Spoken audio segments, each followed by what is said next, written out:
Hi, everybody. My name is Gavin Bradley. I am an Irish writer from Belfast, and I have been living here in Edmonton, Alberta for the last 8 or 9 years now. So, first and foremost, thank you so much for inviting me to read for this wonderful series. It's hosted so many great poets over the years. I think it's fantastic that you've been able to keep things going over a very challenging pandemic for everybody, a pandemic that's probably still going on, unfortunately. But I believe you're moving back to your physical space pretty soon, so I'm sure you're itching to get back there, and that's really great news as well. So today I will be reading from my upcoming collection of poetry from the University of Alberta Press, and that collection is called Separation Anxiety, and it's so fresh and not even off the presses yet that I don't have a physical copy of the book. It's going to be out on March 1st. You can pre-order it now if you like the sound of some of these poems, but I'm going to be reading from this kind of hastily assembled manuscript in front of me here. So that's what these pages are. So the book itself, Separation Anxiety, talks a lot about my own experience of immigration from Ireland in 2012 and the subsequent years after. So it talks a lot about that sense of loss of your culture and identity and family unit and all those support systems that you've relied on in your whole life so far. And it puts that against the background of a long-term relationship falling apart. So there's kind of those two main narratives that start off fairly separate, and then, spoiler alert, by the end of the manuscript, they start kind of interweaving a bit more and more because, just like in real life, nothing happens in a vacuum. Stuff like homesickness and loneliness is all intertwined with the rest of the stuff that's going on in your life. So in terms of sorts of trigger warnings or anything like that, the book does talk a little bit about mental health, specifically anxiety. Anxiety is something that I've struggled with for a few years now. So if that's something that you're dealing with, I am going to be touching on that in some of the poems that I read. Relationships as well. If you're maybe struggling with your own relationship, maybe you want to kind of go make a cup of tea or hit pause before I get into those more relationship heavy poems. And then obviously if you have those feelings of kind of homesickness and loneliness as well, that's all going to be in the manuscript. Despite everything that I've just mentioned, I think it is a book that has essentially and ultimately a hopeful message. So hope you agree after hearing some of these poems. So because it is a reading for the Artbar, even though I'm not physically there, I am trying to pair the readings with what I thought was an appropriate drink. This is an Irish whiskey called Writer's Tears, which I thought would be very appropriate depending on how this reading goes. So I've got that, and I've got my water lined up, and we'll jump into some of the poems. The way that I'm going to work this is I'll read maybe 3 or 4 poems in a row, and then I'll talk a little bit about some of the inspirations for them or what they meant for me, and then we'll jump into the next few poems. So there will be kind of little natural breaks in this reading. Okay, so the first poem in the collection is called Hemingway's Cosmonaut. In the 60s, a Russian cosmonaut fell from space. I imagine him in a soundless swan dive as below Bing Crosby crooned on the Marconi and Katharine Hepburn was still playing around with chimpanzees. Anachronistic, but I never liked John Lennon or Faye Dunaway. He fell like a lawn dart and burnt up like Sunday morning bacon. They put his ashes on display in the Kremlin next to the reluctantly taxidermied Lenin, whose stern face seems to say, "Tell me about it." Then there were these Tibetan monks who would wander out onto the slopes peppered with snow that melted under feet blazing with holy fire and mummify themselves, prostrate for forgotten reasons that would only be remembered by Hemingway, who, in the sweet-smelling throes of Cuban rum, would shoot himself for them and for all the words he could not touch. I feel guilty because I know I would never die for toy or art or even the endless quiet of space. I might, though, if you ask me to go first and see what all the fuss is about. So this next poem is called September. I loved you in the riots. I found your hand in a writhing barricade of people stripped down to capricious squalls of confusion and hate. Heard your small sighs as the approaching footsteps echoed off the closed shutters and empty cars and created ugly music in the blue night, with the cries of mothers and the tincture of shattered glass. I kissed the small scar on your lip, illuminated by petrol bombs and angry midnight fires. Dead children, dead wives, dead fathers sang in the once dead blue night, as I plucked the heathers of your cheap perfume to lay at the feet of the dead and dying.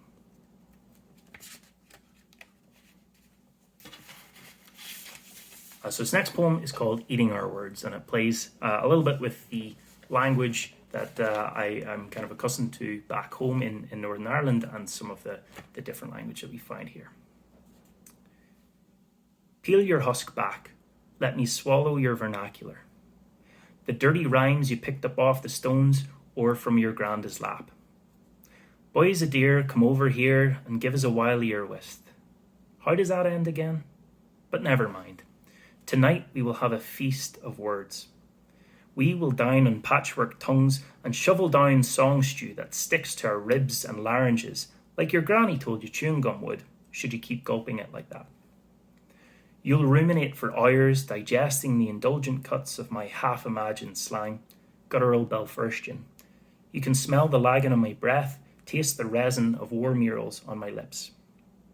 I will drink your slow, moonshine prairie drawl until, throat tingling, belly humming, you squeeze my arm and carry me to bed, where I will drunk dream of child me finally executing a cannonball correctly in the chilled alphabet soup, and wake up drowning in diction.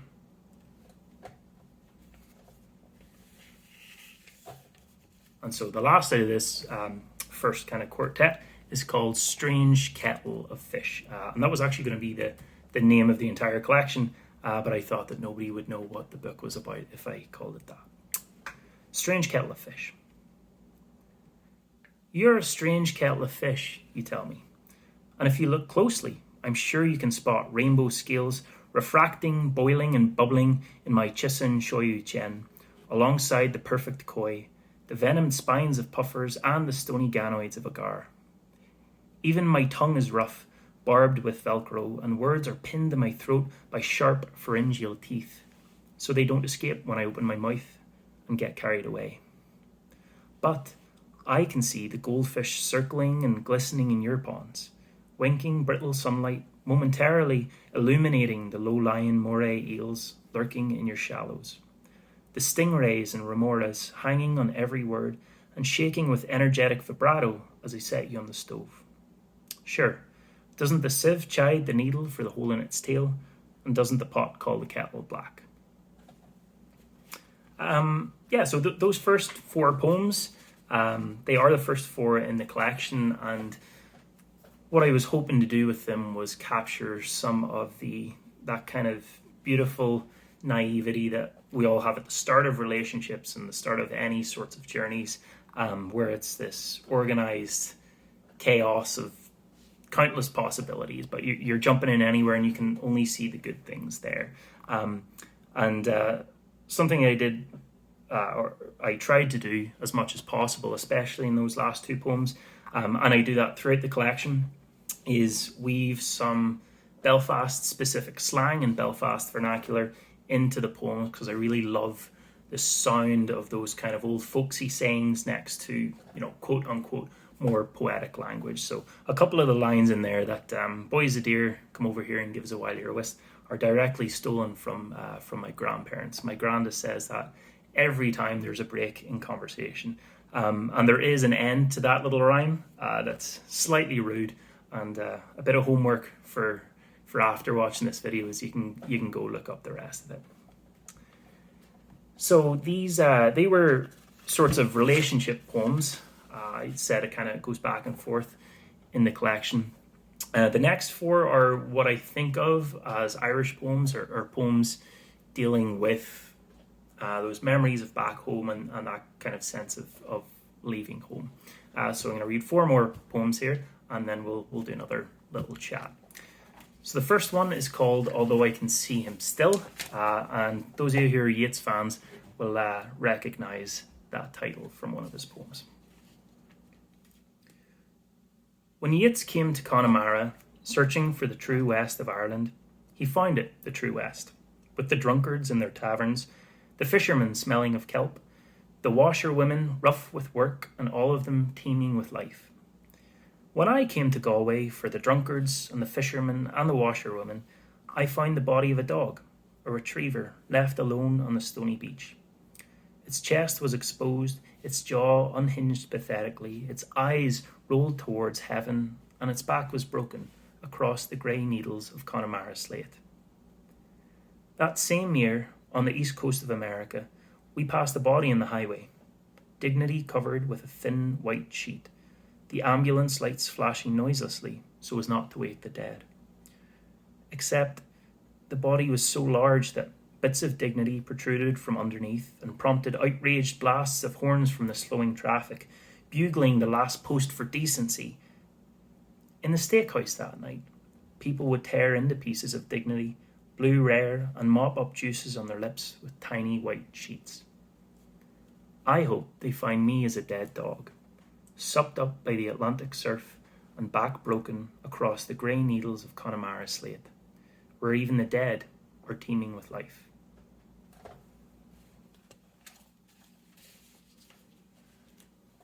This one is called Laying the Docks.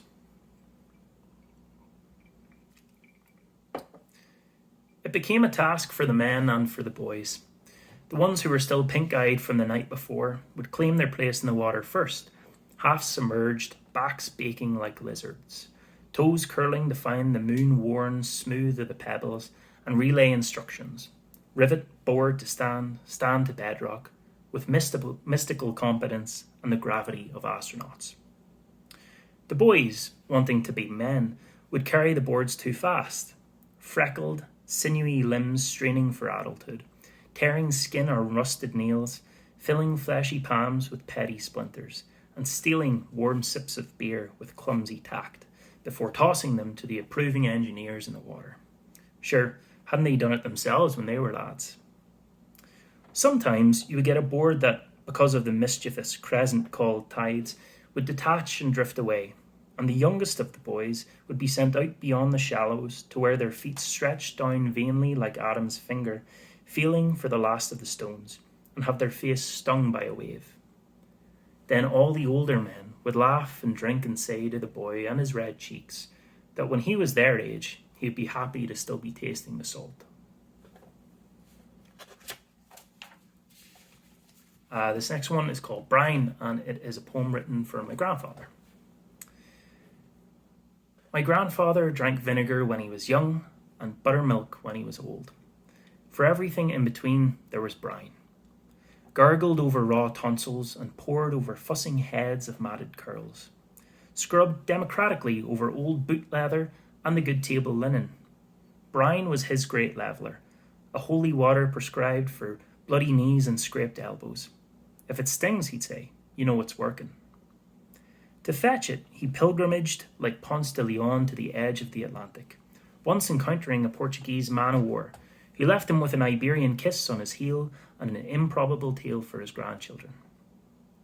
On winter nights, he would take the bucket and douse the singing turf with his tonic, a spur that still makes me think of shortened days and the comforting weight of a coal shovel in my hand. Now, as I fly from old continent to new, I am glad for the endless brine in between, waiting patiently, like him, always ready for my wounds. And this last one in this quartet is called Out with the Tide. High crests and low bows, the wind how licks the salt from the sea.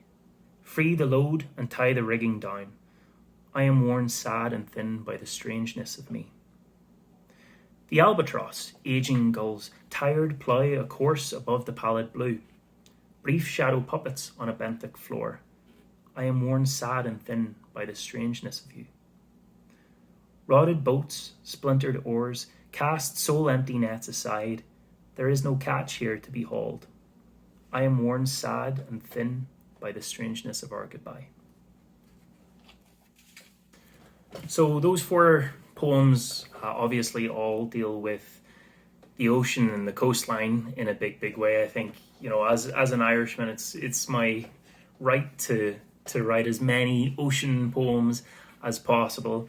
But I thought it was really appropriate for the collection as well, because especially talking about intertidal zones and that kind of tidal zone of beaches, because it's a liminal space. It's a space between spaces, and I thought that kind of captured the kind of imagery of and feeling of emigration pretty well. In terms of Irish history, those spots have been places for deviant burials as well. So anyone who's an outsider in the kind of typically close-knit Catholic or Christian communities would have been buried in kind of deviant burial spots like this. So again, it worked really well, I thought, for that idea of otherness, or you're from a place but you're still apart from that place as well. And I love telling grandfather stories and grandmother stories, and I really enjoy trying to kind of create a mythology for these wonderful people that raised me. So these next few poems, we've done kind of relationship ones and we've done Irish ones. These ones specifically talk a bit more about Belfast, and Belfast in that kind of weird time that I'm from. So you may or may not have heard of the Troubles. Possibly some people out there who are a little bit younger maybe haven't learned so much about it. It was a period of conflict and civil war in Northern Ireland, where I'm from, that lasted about 40 years or so. I'm not going to go on too much about it because there's way better references that you can find for the history of the Troubles out there. But I am from kind of a generation that remembers the end of the Troubles, but most of our life has been lived in peace. So rather than trying to write some poems about the Troubles themselves, I tried to write a few that reflect that post-Troubles generation that I think is not only more authentic for me, but a little bit more interesting as well, because everything that has been, that could be written about the Troubles has been written already. And I'm really interested to hear from more writers and more poets from this generation that kind of remember the Good Friday Agreement being signed, and remember things before and then grew up after that period, trying to kind of make a new social and cultural identity almost. So that's kind of what these next few poems are talking about. So this first one is called "It'll Be Good for the Kids," and it's about mucking about at Mass when I was a child. Mass was always a grand event as a child, not to be missed. A whole blessed hour where my parents' attention was on their mortal souls and not me. Time for them to be helicoptered by the Almighty for a change. Once, when I was very little, I'm told I escaped with the gusto of Steve McQueen gunning it for the barbed wire. I weaved in between the line of communion goers, like Ski Sunday on the slopes of Sinai. The men that were too hungover to receive, looking up from red-eyed penance to glare. Their hearts weren't in it, though. They were in enough trouble for the morning. Finally, dodging spittle from the priest like machine gun fire, I laid siege to the altar as if it were Normandy. With every round missing, the father would aim with righteous venom at my mother, who was a bit too young to be having 2 children anyway, if he was any judge. My grandmother, a sommelier of holy men, feared in seminaries up and down the country, reserved a truly sacred hatred for a priest who wouldn't let the children play during the delivery of God's word. Didn't Christ himself fall from an olive tree when he was a wean? I never have been able to find that passage, but Bowie said to let the children boogie, and he definitely made it across the pond. So this next one is called Unburst Lights, and it's about bomb scares, which were a pretty frequent event growing up in Belfast. Bomb scares meant the motorways closed and you couldn't get the bus into town. You'd see mothers hurrying their toddlers' unsure steps, like they were ushering their husbands from the bar. And you wouldn't mean to, but you'd remember Oma, and of course it wouldn't but it did mean a day of tingling limbs and itching palms, as if your fingers were disappearing fuses. A night with technicolor whirls in front of your eyes, as if already blinded by those beautiful unburst lights, tucked up for the evening with a loving kiss in some pram or trolley or a rover metro by the city hall. But they also meant a half day off school. Now there's an exercise in Catholic guilt they couldn't teach with 1,000 nuns and 1,000 rosaries.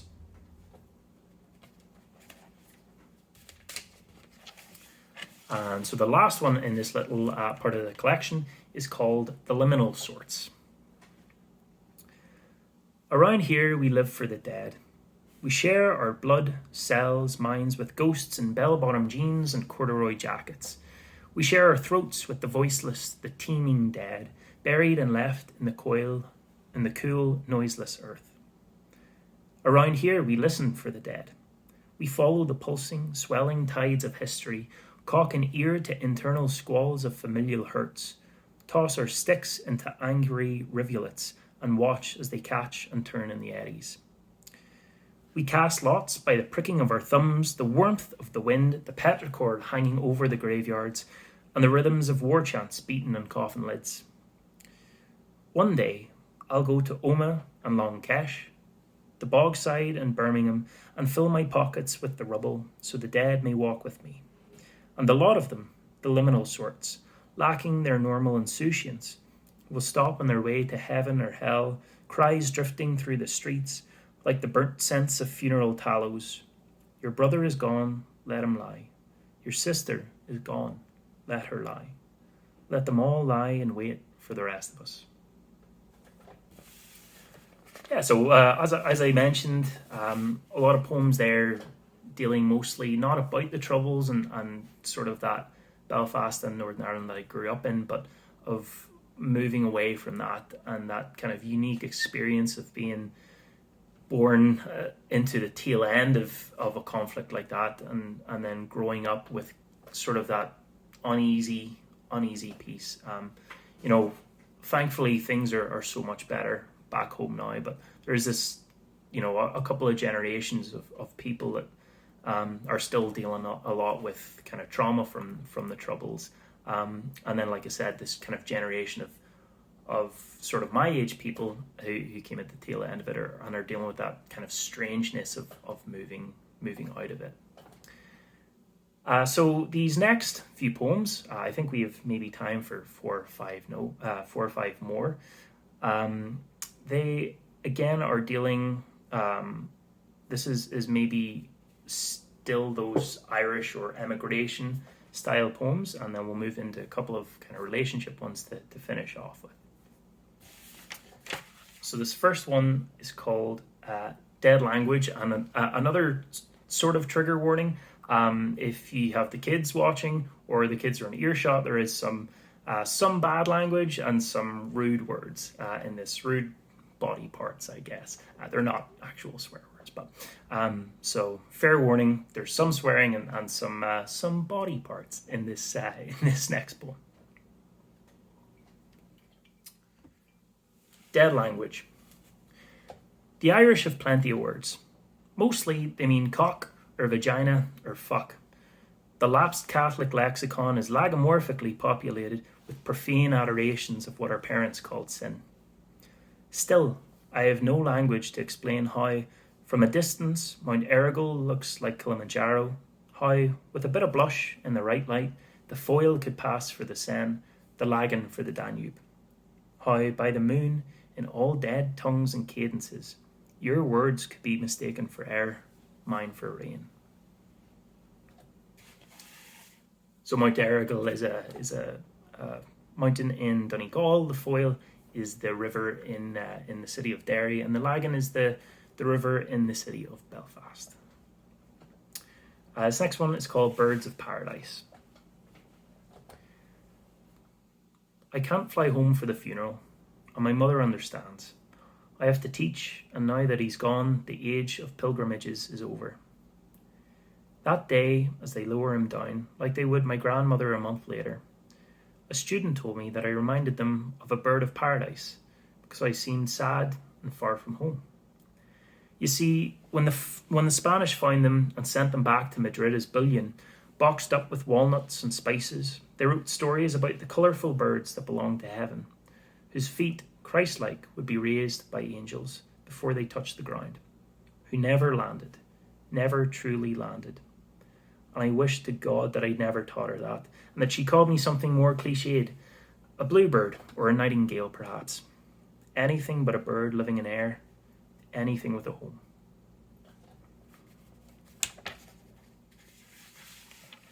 And this next poem is called Albatross. If there is a bird to know, it would be an albatross. Now there is someone who understands what it means to leave. One day I'll catch one as he lands, takes a breath, turns to go again. Excuse me, but what does it mean to be an albatross? He will look at me surprised. Haven't you worked that out yet? Before I can answer, I really must be going now, he says, politely, stretches his wings and is gone again.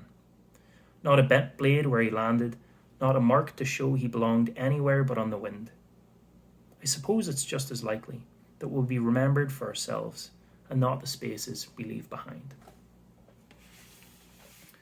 So I think I've actually let the time get away from us, so that's probably about 25 minutes now. So I will read this one last poem, and then I'll get out of your hair and I'll let you get on with your day. So this last poem is called Going Home, and again it's on that theme of that kind of being caught in between two places. And again it references Heaney because you can't get away from Heaney if you're a poet from Northern Ireland. When Heaney flew for the first time and looked down, he saw his patchwork quilt of greens, nourished by the rain, a home comfort, something stitched by his grandmother, passed down with care for his own children to hold. Now, flying home again, the prairies without snow seem strange. Makes for the look of an interrupted lover, caught in some stranger's bed and clutching at slipping sheets, their canola out for God and everybody to see. Perhaps, through a window, a white bird in the distance. It seems so small, but I am small also. Why here no patchwork quilt, he says. I know this one, because this land wasn't made by my grandmother. He nods and becomes sky once more. So thank you so much for listening. Thanks to Margaret for agreeing to let me read. I hope I didn't go over time too much. And just a reminder, my name is Gavin Bradley, and the book Separation Anxiety is out March 1st from the University of Alberta Press. It's up for pre-order right now. If you Google that and my name, you'll be able to find it from lots of good places. So thank you so much, and have a great rest of your day, and a really healthy and productive 2022. Bye now.